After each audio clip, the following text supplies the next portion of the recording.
Զանգեց Վլադիմիր Պուտինին, երբ էր մարտի 10 քանիսին, 17-ին էր, երբ էր։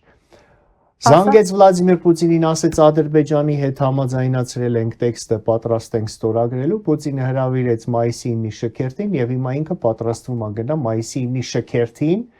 կանգնի Պուտինի, Լուկաշենկոյի, Նազարբաևի, Մադուրոյի, Ալիևի կողքը։ Գիտեք,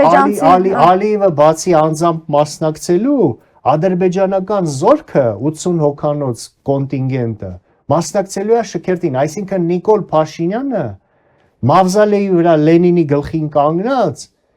ռուսական եւ ադրբեջանական զորքերին է ողջունելու։ Արևմտամետ Նիկոլ Փաշինյանը, հա։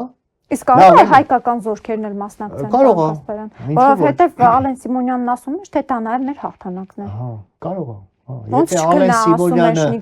Ալեն Սիմոնյանը մեծ հայրենական այսպես կոչված պատերազմի հաղթանակը համարում է հայ ժողովրդի հաղթանակ, ես ցավում եմ, որովհետև հայ ժողովրդի հաղթանակը կլիներ Հայաստանի ազատագրումը, հաղթանակ համարել մի պատերազմ, որը որ մղում էին Ստալինի համար լինելով գաղութ, լինելով Սովետ միության կողմից օկուպացված երկիր, ֆաշիստների, հա, լավ, նացիստների դեմ, չարիքի դեմ, բայց սա ինչի մասին է խոսքը։ Մեր հաղթանակը Սարդարապատն էր, մեր հաղթանակը Շուշիի Արցախի ազատագրումն էր, դա մեր հաղթանակն էր, մեր հայերի հաղթանակն էր։ Հասկանում եք, 600,000 հայ մարդ գնացին երկրորդ համաշխարհային ճակատամարտ, որոնցից 300,000-ը զոհվեց եւ սպանվեց շատ անգամ այդ դեպքում, գիտեք, օրինակ Ջանասիրաբար հայերին էին զորակոչում այն ժամանակ, շատ ավելի ջանասիրաբար, քան վրացիներին եւ ադրբեջանցիներին։ Ինչու էր դա արվում։ Կայսրությունը դա անում էր հայերին կոտորելու նպատակով։ Հետո ուղարկում էին ամենաթեժ կետերը, Կերչի ճակատամարտ, չգիտեմ, Կուրսկի ճակատամարտ կամ էլ ուրիշ տեղեր, այսինքն հայերի սպանդ էր արվում, ոնց որ հայերին ուղարկում էին առաջի համաշխարհայինի ցարական զորքի կազմում զոհվել օրինակ Լեհաստանի ճակատամարտ։ Նույնը հիմա են անում։ Մոտ 20,000-ից ավելի զոհ ունենք, չէ՞։ Նույնն էլ հիմա էր, այսինքն 6,000 հայ մար զոհվել է Դոնբասում։ Դե եկեք դա էլ ասենք, դա մեր հաղթանակն է։ Պարոն Կասպարյան, այնուամենայնիվ ինչ եք կարծում, կգնա, եթե հաշվի առնենք արևմուտքից եկած այն չէ, ուղերձ եկավ արևմուտքից, որ պիտի չգնալ, չմասնակցել։ Հաշվի առնելով ուղերձ եկավ եւ ընդ որում շատ խիստ ուղերձ եկավ, ես ուզում եմ հետևություններ կանի Նիկոլ Փաշինյանը, թե այնուամենայնիվ կվախենա ու կգնա, պարոն Կասպարյան, ըստ ձեզ։ Ես ուզում եմ ցիտել Կայա Կալասին, ապրիլի 14-ին Կայա Կալասը ասել է, որ մայիսի 9-ի շքերթին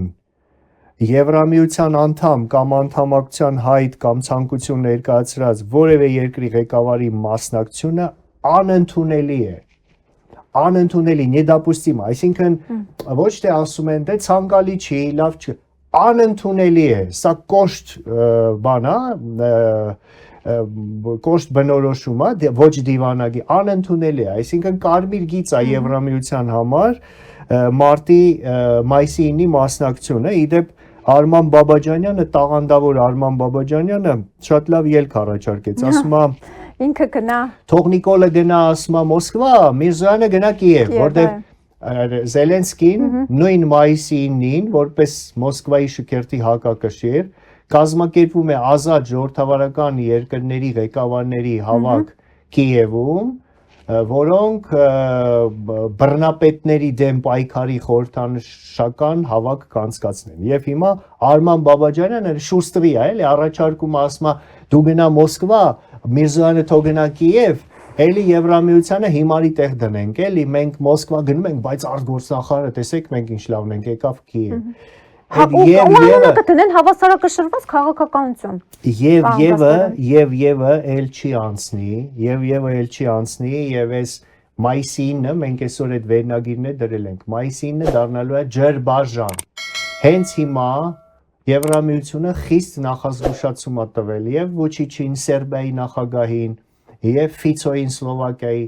որ ձեր հանդեպ կլինեն Հայաստանի հանդեպ ինչպիսին կլինի։ Հայաստանի հանդեպ կլինի, կտեսնենք, բայց ես վստահ եմ, որ Նիկոլ Փաշինյանի Մոսկվա գնալը եւ այդ շքերթին մասնակցելը այն էլ այս վերջի բարբարոսությունից, Սումիի բարբարոսությունից հետո